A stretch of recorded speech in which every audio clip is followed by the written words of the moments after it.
안녕하세요. 올해로 4살 난 딸 하나를 키우고 있는 결혼 생활 5년차의 30대 여성입니다. 남편과는 친정오빠의 소개로 만났습니다. 남편은 친정오빠의 절친한 후배였는데 남자는 남자가 알아보는 법이라며 친정오빠가 무조건 만나보라고 하더군요. 워낙 엄격한 집안에서 자란 탓에 이성에 대해서 무지했던 저는 친정오빠가 어른이 알아서 잘 골라주었겠지라는 믿음에 지금의 남편과 연애를 시작했어요. 사실 남편과 제가 천생연분처럼 잘 맞았던 건 아니에요. 하지만 남편과 사귀는 횟수가 3년이 넘어가자 남편과 결혼하는 게 당연하게 여겨지더라고요.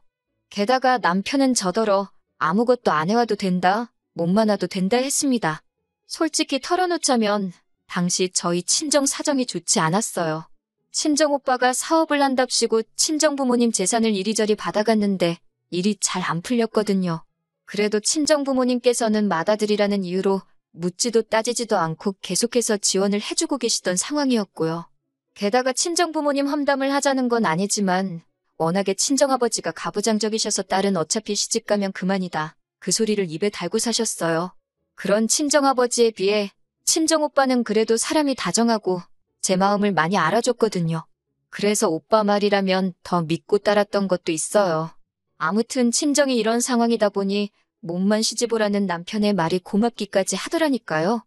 그렇다고 제가 정말 몸만 가지고 시집을 온 건 아니었습니다.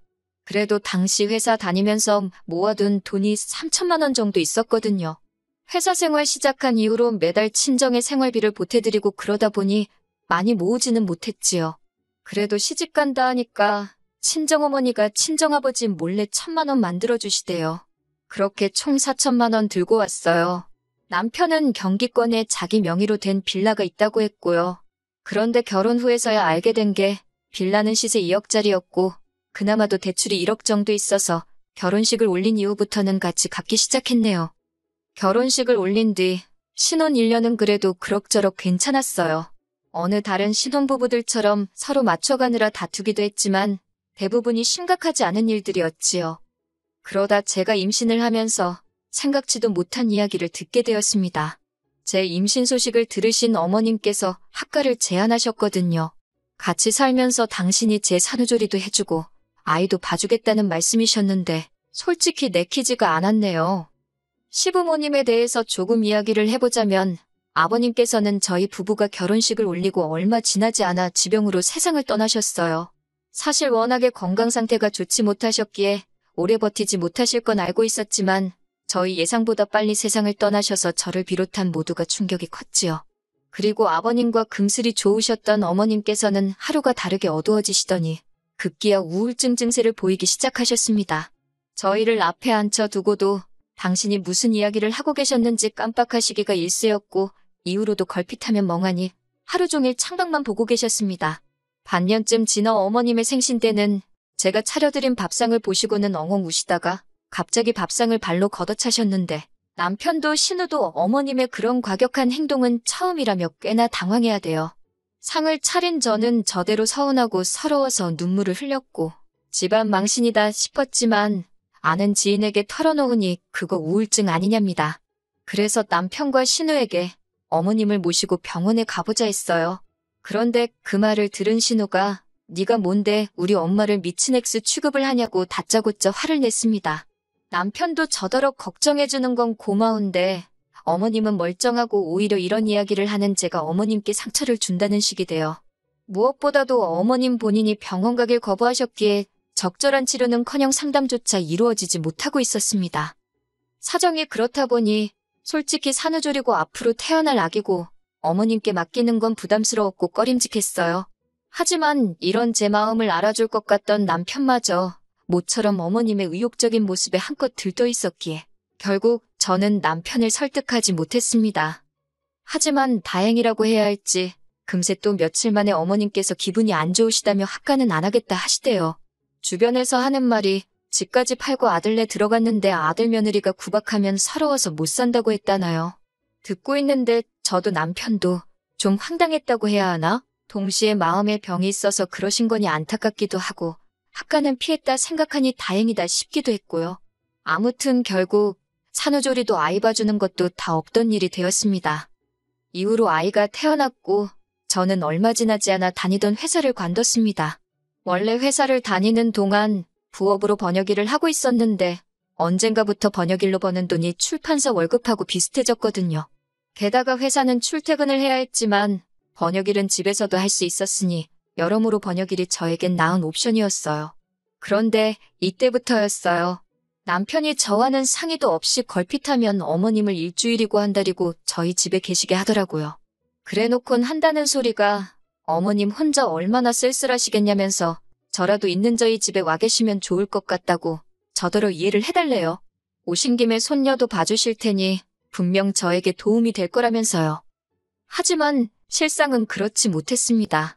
어머님은 저희 집에 오시면 손님이자 상전이셨어요.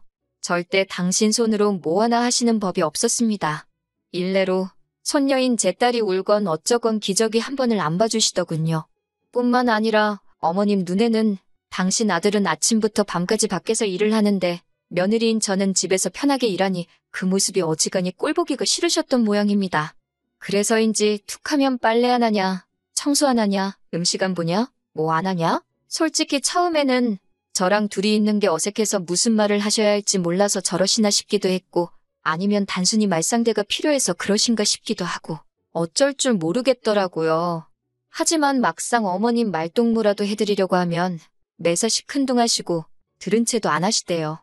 손녀인 제 딸에게도 그다지 관심이 없으셨고요.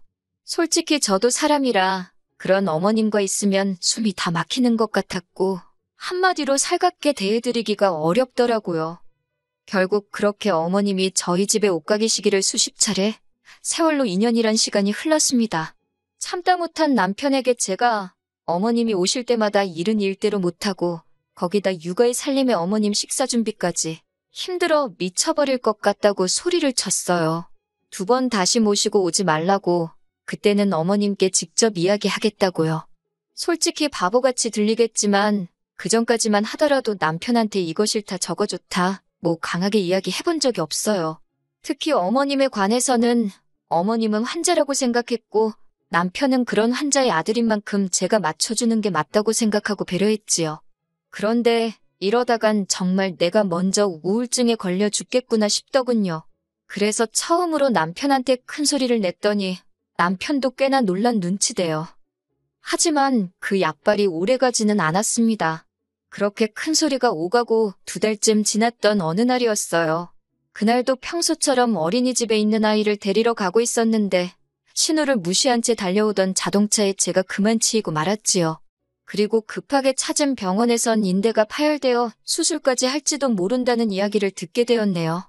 이후로 다행히 다시 찾은 병원에선 일단은 주사치료와 재활운동으로 대체해보자는 이야기를 들었지만요. 하지만 수술은 피했다고 하더라도 제 마음이 여러 가지로 복잡했습니다. 생각지도 못한 사고와 부상은 저로 하여금 이런저런 생각을 하게 만들었어요. 그러면서 동시에 제가 살아온 시간도 되돌아보게 하더라고요. 결혼한 첫 해를 제외하곤 하루하루를 일만 하고 애만 키우고 어머님 비위 맞추고 참 힘들게 살았다 싶더라고요. 그런데 그런 와중에 남편이 저더러 한다는 소리가 어머님을 2달 정도 모셔오고 싶답니다. 어머님이 요새 발목이 시큰거려 제대로 걷지도 못하겠다고 그러신대요. 참고로 저희 어머님 과장해서 말하는데 일가견이 있으신 분입니다. 그렇다고 며느리로서 어머님의 병세에 다짜고짜 진짜냐 따져 물을 수는 없었으니 일단 듣고만 있었어요. 남편은 그런 저에게 어머님을 저희 집에 모셔와서 병원도 모시고 다니고 그랬으면 좋겠답니다. 자기 와이프는 어깨가 망가져서 찬장에서 물컵 하나 꺼내는 것도 고역인 판국에 어이가 없어서 당신이 전적으로 책임지고 모시고 다닐 수 있으면 그렇게 하라고 나는 못한다 했습니다. 그랬더니 남편이 고민 없이 자기가 하겠다대요. 저는 신경 쓸 거 하나 없다면서 식사만 챙겨드리면 된다고요. 사실 칼질하는 것도 쌀 씻는 것도 아무튼 어깨에 힘이 들어가는 일이라면 무리가 되었고 혹시나 상태가 더 나빠져서 수술이라도 하게 될까 무서워서 그마저도 내키지는 않았어요.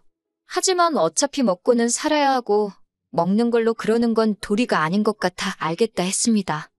그리고 이틀 뒤 남편이 어머님을 모시고 왔습니다.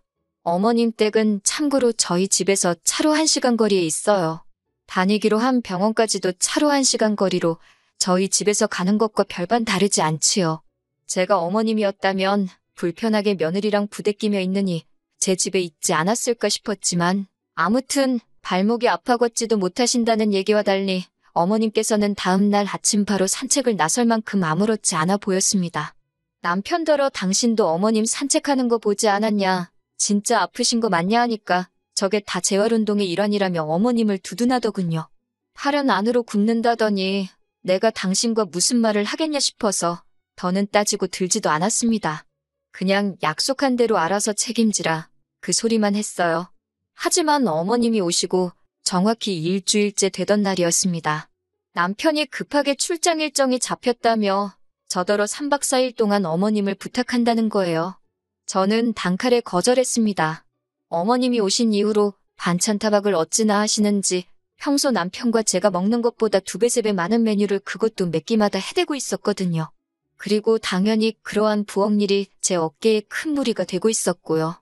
그것도 속상해 죽겠는데 어머님까지 모시고 병원에 가라니 내 어깨 재활치료받으러 가는 것도 힘들어 죽겠는데 못한다 했습니다. 정 뭐하면 신우한테 부탁하라고 쏘아붙였어요. 신우는 저희 집에서 차로 20분 거리에 살고 있었거든요.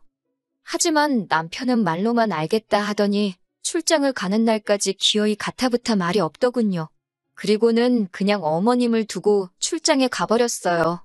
완전히 이건 뭐 저한테 마치 네가 시어머니 모시고 병원에 안 가고 백이냐는 선전포고나 다름없게 느껴지더라고요. 그래서 안 갔습니다. 이렇게 막무가내로 나오면 통할 줄 알았다는 게 어이가 없었으니까요. 그리고 남편이 출장에서 돌아온 날 어머님은 정말 버선만 안 신으셨지 남편 맞이하시는 모습이 정말 버선발로 뛰어나가시는 모양새였습니다. 남편을 붙들어 앉히시곤 당신 발목도 아프고 머리도 아프고 등도 아프고 그런 어머님을 보더니 남편이 저더러 병원 안 모시고 갔냐고 묻대요. 그리고 그 질문을 들은 순간 얼마나 열이 받던지 당신 눈에는 어깨 때문에 옷 갈아입는 것도 힘겨워하는 나는 안 보이냐고 따졌어요. 하루 종일 삼시세끼 칼질에 대고 상차리고 그 와중에 애보고 일하고 알아줄 거 아니고 도와줄 거 아니면 최소한 사람을 긁지는 말라고 화를 냈지요. 그랬더니 어머님께서 왜 당신 아들한테 소리를 지르냐며 네 팔이 그 모양인 게 내 아들 탓이냐고 생기다 말게 낳은 네 부모한테 따지라며 고래고래 소리를 지르셨습니다. 그리고는 당장이라도 절 때릴 기세로 저에게 다가오시는데 남편이 순간 어머님을 막아서면서 그런 게 아니라고 하대요. 하지만 어머님께선 갑자기 엉엉 우시면서 당신 아들이 불쌍하답니다. 결국 참다 못한 저도 그동안 속에 있던 말을 끄집어냈습니다. 제가 하나하나 적지는 못했지만 그동안 저희 집에 계시면서 어지간히 저를 깎아내리셨거든요. 툭하면 야너 부르시는 건 기본이었고 그렇게 제가 해드리는 밥 드시면서도 손녀인 제 딸한테 내복은커녕 양말 한 짝 안 사주셨지요. 꼴랑 4천만 원의 예단도 제대로 안 해왔다며 사람을 어찌나 면박을 주셨는지 어머님더러 2억짜리 빌라 그나마도 1억이 대출인데 그리고 집도 누가 사야 돈이지 그 종이에 이름만 올라가 있다고 그게 돈이냐고 저도 그동안 꾹꾹 참았던 말들 다 쏟아냈습니다. 어머님 비위 맞추는 거 힘들고 어머님 성격 정말 이상하시다고 그렇게 싫으면 오지 마시지 누가 반긴다고 꾸역꾸역 와서 성질이시냐고요. 그러자 어머님이 정말 저를 잡아먹을 듯이 노려보시더니 시엠이 알기를 우습게 안다면서 처음에 자기한테 우울증 어쩌고 할 때부터 딱 알아봤답니다. 제가 지금 어머님을 정신병자 취급을 하는 거라나요. 어머님이 어찌나 악을 쓰고 우겨대는지 정말 저까지 정신이 하나도 없었네요.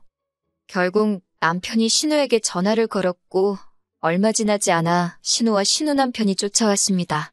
신우 남편이 어머님을 모시고 나갔고 신우는 저더러 어찌됐건 시어머니인데 그거 비위 좀 맞춰주는 게 어렵냐면서 그래서 그러면 언니가 모시고 가라니까 한다는 소리가 자기는 모셔도 자기 시부모님을 모셔야 할 판이지 친정어머니를 어떻게 모시냐고 툴툴거려요.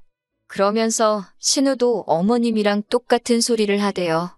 자기 동생이 장가갈 때 집까지 해갔는데 어머님 좀 모실 수 있는 거 아니냐고. 그러자 이번엔 남편이 나서서는 집 얘기 좀 그만하라고 쪽팔린다며 화를 내더라고요. 한참의 실랑이 끝에 일단은 어머님이 신혼에 있다가 당신 집으로 내려가시기로 이야기가 되었습니다. 상황이 일단락되고 나자 남편이 저더러 일단은 미안하다면서 저한테 이해를 좀 해달라대요. 자기 어머니는 환자라면서 그렇게 제가 병원에 모시고 가자 할 때는 멀쩡하다더니 이제 와서 환자라고 저한테 사과를 해달랍니다. 저는 사과 못한다고 했어요. 나더러 매번 이렇게 참고 살라는 거냐고. 그렇게는 못한다고요. 그러자 남편이 그러면 어쩌냐입니다. 자기는 자기 어머니 불쌍해서 모른 척하고는 못 살겠다고요. 그래서 그러면 당신이 어머님 댁에 내려가서 어머님하고 둘이 한번 지내보라 했습니다. 나는 이 집에서 딸하고 둘이 지낼 테니까. 그렇게 한 3주나 지났을까요? 남편한테 연락이 왔습니다.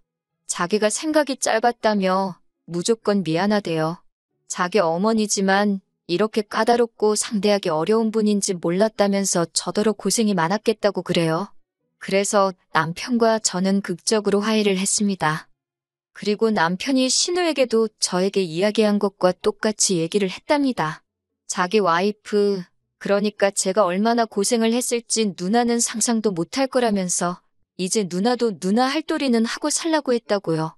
실제로 어머님도 당신 아들하고 둘이 있으니 순식간에 집안일이며 뭐며 다 당신 몫이 되었던 모양입니다. 저랑도 사이가 안 좋지. 아들 하나 보고 살자니 당신이 할 일이 너무 많지. 그래서 이후로는 저희는 안 찾고 신우만 찾으시더라고요. 진작에 왜 이 방법을 쓰지 않았을까 생각하면 허무할 정도로 상황은 순식간에 해결이 되었습니다. 남편도 이제는 저를 이해하고 어머님을 병원에 모시고 가려고 노력 중이에요. 신우도 어지간히 시달렸는지 저희랑 뜻을 같이 하고 있고요. 다만 당사자인 어머님께서 어찌나 완강하게 버티시는지 저희가 좀 더 고생하긴 할 것 같아요. 부디 하루빨리 어머님 마음의 병이 회복되어 건강한 노년을 보내실 수 있기를 바랄 뿐입니다.